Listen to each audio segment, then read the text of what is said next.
కష్టపడి ఫలితాన్ని కోరుకోవాలి. చేస్తాను ఖచ్చితంగా కష్టపడితేనే ఫలితం అని ఇంప్రూవ్మెంట్ అవుతుందని ఎంతమంది తెలుసు? అందరికీ తెలుసు కదా, అందరికీ తెలుసు కదా. ఇంప్రూవ్మెంట్ కావాలి అంటే దానికి తగ్గ కష్టం అనేది, హార్డ్ వర్క్ అనేది 100కి 200% కావాలి. అందుకనే ఇవాళ ఎవరెవరైతే కష్టపడ్డారో వాళ్ళకి 1 or 2 minutes అనేది ఇంప్రూవ్మెంట్ అనేది ఈజీగా కనిపించింది. అర్థమవుతుందా? నేను ఒకటే చెప్తున్నాను, హార్డ్ వర్క్ చేయాలి. మన దగ్గరకు వస్తున్నాంలే వెళ్తున్నాంలే అంటే కాదు. గుర్తుపెట్టుకోండి, డే బై డే ప్రతి దాంట్లో మార్పు రావాలి. నా దగ్గరకు వస్తున్నామంటే నేను ఒకటే చెప్పేది, ఆలోచనలో మార్పు రావాలి, ఫిజికల్ పరంగా మార్పు రావాలి. నువ్వు చేసే పని ప్రతిదీ కూడా ఒక గైడ్ లైన్స్ ప్రకారంగా. మీరు ఇవాళ కొట్టిన టైమింగ్ నాకు చాలా హ్యాపీగా, చాలా మంచిగా, ప్రౌడ్గా ఉంది. అర్థమవుతున్నా? ఇలా ప్రతి మనిషిలో నేను కోరుకునేది కూడా ఆ కొత్తదనాన్ని, ఆ ఇంప్రూవ్మెంట్ని. అర్థమవుతుందా? ఏది ఆలోచిస్తున్నా, ఏది చేస్తున్నా సరే ఇంప్రూవ్మెంట్ కోరుకోవాలి, దానికి తగ్గట్టు కష్టపడాలి. ఎవరికైనా సరే ఒకటే నాన్న చెప్పేది నేను, మీకు ఇక్కడ ఇంప్రూవ్మెంట్ అనేది లేని పక్షాన మీరు వెళ్ళిపోవచ్చు. నేను దానికి ఎక్కడ కూడా అబ్జెక్షన్ పెట్టను. వెళ్ళిపోయిన తర్వాత ఏమన్నా అనుకుంటానేమో, నేను మాట్లాడకుండా అట్లా ఏముండదు. నువ్వు వెళ్ళిపోయిన తర్వాత నువ్వు ఫోన్ చేసినా, నీకు తెలియని అడిగినా నేను చెప్పగలుగుతాను, చెప్తాను కూడా. నాకే విభేదం ఉండదు, ఏ ఇది ఉండదు. కానీ అల్టిమేట్గా నువ్వు సక్సెస్ అవ్వటమే నాకు కావాలి. అర్థమవుతుందా? ఒకటే నేను చెప్పాను, నేను హార్ట్ఫుల్గా చెప్తున్నా, నా మనసులో ఉన్నదే చెప్తున్నా. 2 పడవల మీద కాళ్ళు పెట్టేంత పరిస్థితి కాదు మనది. నేను ఏది చెప్పినా హార్ట్ఫుల్గా చెప్తా, హార్ట్ఫుల్గా మాట్లాడతా. అర్థమవుతుందా? నేను తీసుకున్న ఫస్ట్ బ్యాచ్ మీరు.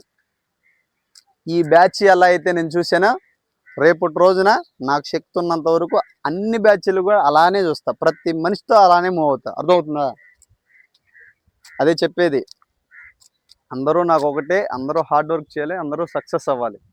వాళ్ళు సక్సెస్ అయ్యే ప్రయాణంలో మంది కూడా ఒక పాత్ర అనేది ఉండాలి.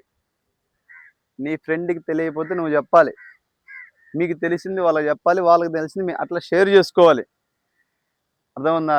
ఎక్కడా కూడా నెగ్లిజెన్సీ చేయొద్దు. ఇవాళ రానోళ్ళు ఉన్నారు, వాళ్ళ టైమింగ్ వాళ్ళకి తెలియదు. మీరు వచ్చారు, మంచిగా కొట్టారు, ఇంకా అనేది రావాలి, డైలీగా రావాలి, కంటిన్యూషన్గా రావాలి. ఎందుకు చెప్తున్నాను, దయచేసి చెప్తున్నాను, ఫెయిల్యూర్స్ వస్తుంది అంటే సరైన డెడికేషన్ లేకపోతే వస్తుంది. అదర్ యావిగేషన్స్లోకి మైండ్ వెళ్తేనే వస్తుంది. హార్డ్ వర్క్ చేయాలి, ఒకటే మైండ్, ఒకటే రన్ అవ్వాలి మైండ్లో. పడుకున్నా లేచినా ఒకటే, మనం సక్సెస్ అవ్వాలి, కష్టపడాలి, రిలాక్స్ అయ్యే టైంలో రిలాక్స్ అవ్వాలి. ఓకేనా? ఈ టైం అనేది చాలా అంటే చాలా వాల్యుబుల్ నాన్న మీకు. ఓకేనా? హార్డ్ వర్క్ చేయాలి, ఇంకా ఇంప్రూవ్మెంట్ పెరగాలి, మీరు కూడా మంచి చేయాలి తల్లి. ఓకేనా? మనకు మంచి బెస్ట్ టైమింగ్ వచ్చేసి ప్రసాద్, మీకు ఆల్రెడీ తెలుసు. ఓకేనా? ఒకసారి రా ప్రసాద్, ఒకసారి.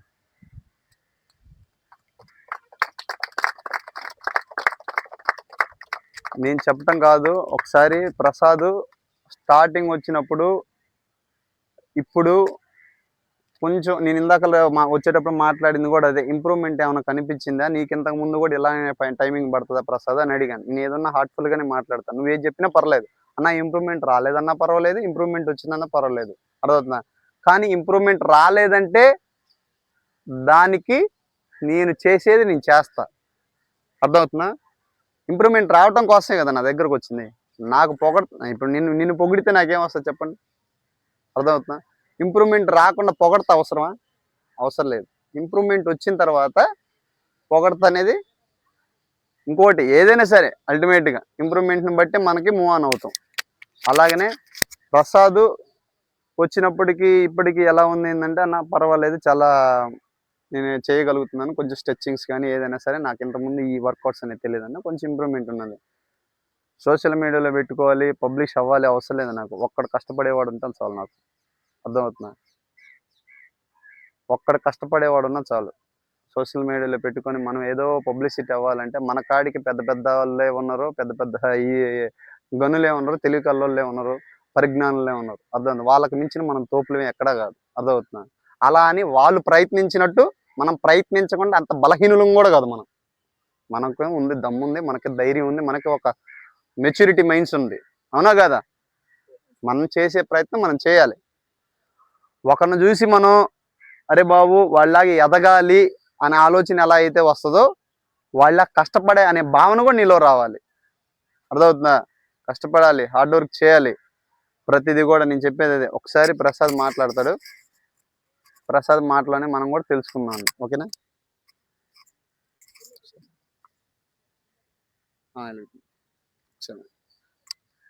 ఓన్లీ ఎలిగే ఉంది. సరే మాట్లాడు. హాయ్ ఫ్రెండ్స్, నా పేరు ప్రసాద్, అందరికీ తెలుసు. అయితే నేను స్టార్టింగ్లో నార్మల్గా మా ఫ్రెండ్ భగవంత్తో మామూలుగా రన్నింగ్ కోసం వచ్చాను. నార్మల్గా అన్న చేసేదట్టి నేను చూసేవాడిని. కాకపోతే ఇండివిజువల్గా వేసేదానికి అందరితో క్రౌడ్లో వేసేదానికి చాలా డిఫరెన్స్ ఉంటుంది. ఆ విషయం నాకు చాలా బాగా తెలుసు. అయితే నేను ఇండివిజువల్గా వేసేటప్పుడు టైమింగ్ అయితే ఇంత పడేది కాదు. మాది బాగా చాలా 27 అట్ట పడేది. కానీ ఇండివిజువల్గా వేయడం వల్ల కూడా మాకు కొద్ది బెనిఫిట్ ఉండేది. అప్పుడప్పుడు వచ్చేవాడిని. ఇన్ని స్ట్రెచ్చింగ్స్ కూడా తెలిసేది కాదు నాకు. లాస్ట్కి అన్న దగ్గర చేరాను. చాలా వరకు అయితే చాలా స్ట్రెచ్చింగ్స్లో నాకు అసలు పూర్తిగా అవగాహన లేదు. ఇక్కడికి వచ్చాక స్ట్రెచ్చింగ్స్ అయితే పూర్తిగా చేయగలుగుతున్నా. చాలా వరకు ఇంప్రూవ్మెంట్ ఉంది. మొన్న 1600 మీటర్స్ కూడా 5:5లో వేసాను. అంతలో కూడా వేసా కానీ 5:45 ఆ లోపు పడేది. మరి 5:5 కూడా పడేది కాదు. 5km కూడా చాలా తొందరలో మంచిగా ఇంకా 19కి అలా తెచ్చుకుంటాననే అవగాహన, మంచి నమ్మకం కూడా ఉంది నాకైతే. నేను ఇంకా మీరు కూడా నాలాగా ఇంకా నా మీద బెస్ట్గా ఇస్తారని కోరుకుంటున్నాను.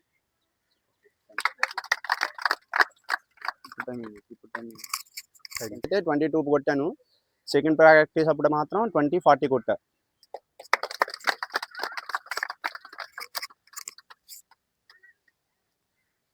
అది నేను అర్థం అవుతుంది. ఇంప్రూవ్మెంట్ అనేది ఎప్పుడు వచ్చింది అంటే హార్డ్ వర్క్ చేసినప్పుడే వస్తుంది. డే బై డే ప్రాక్టీస్ ఉండాలి, కన్సిస్టెన్సీగా ఉండాలి. అర్థమవుతుందా? ఎవరికి ఎవరు తోపేం కాదు. నువ్వు హార్డ్ వర్క్ చేస్తే నువ్వే తోపు. నువ్వు నీ మైండ్ని కంట్రోల్లో పెట్టుకుంటే నువ్వే తోపు. నీ బిహేవియర్, నీ క్యారెక్టర్, నీ యాటిట్యూడ్ ప్రతిదీ క్రమంగా ఉంటే నువ్వే తోపు. అర్థమవుతుందా? సమాజానికి పోటీ ఇచ్చేవాడే కావాలి, సమాజానికి సాకులు చెప్పేవాడు కాదు. సమాజానికి ఎవడైతే పోటీ ఇవ్వగలుగుతాడో వాడు అల్టిమేట్ సక్సెస్. అర్థమవుతుందా? ఎన్ని ఫ్రెండ్షిప్ ఉన్నా ఏది ఉన్నా అల్టిమేట్గా మనం సక్సెస్ అనేది మర్చిపోకూడదు. గ్రౌండ్కి వచ్చామా, హార్డ్ వర్క్ చేసామా, మన ఇండివిజువల్ లైఫ్ ఎలా ఉంది ఏది అనేది ప్రతిదీ కూడా గమనించుకుంటా డే బై డే వెళ్ళిపోవాలి. అర్థమవుతుందా? ఓకేనా? నెక్స్ట్ వన్ అమ్మా, బెస్ట్ టైమింగ్